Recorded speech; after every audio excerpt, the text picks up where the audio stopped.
Hello guys, ito po yung gray mullet fish. At saka tausi, sili at bawang.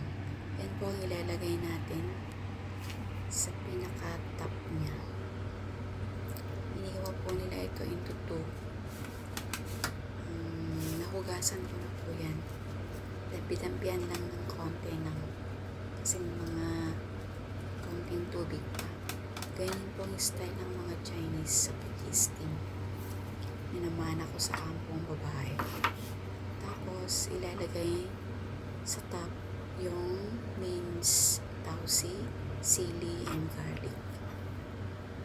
Pinaka-garnish po niyan. Ayan. At nilalagay na po natin yung garnish sa top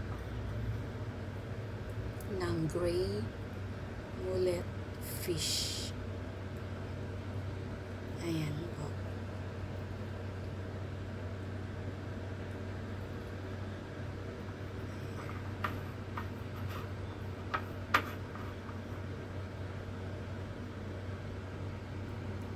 Isa po sa dish na gusto ng Chinese.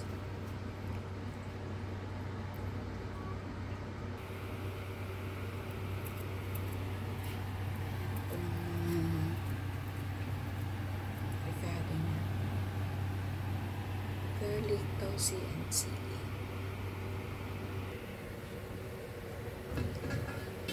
Kumukulo na po ang tubig. Steam po natin.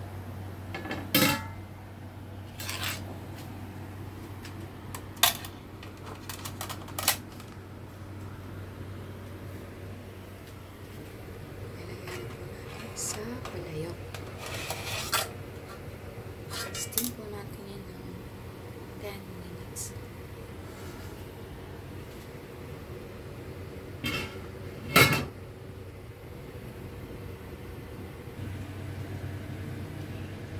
Yan po yung timer.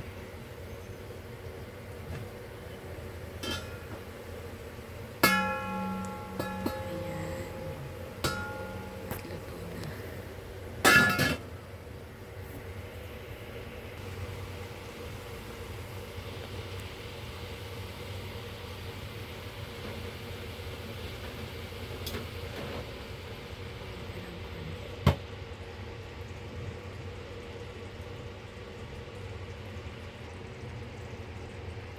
Hilig po kasi sa steam mga ibang Chinese.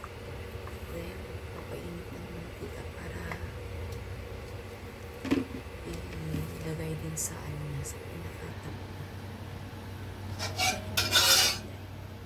Yung ibang Chinese. Pag kumulo na yung mantika, lalagay sa pinakatap. May tunog-tunog po yung mantika. Sit. Yung ganyan style na naman ako lang. Thank you for watching.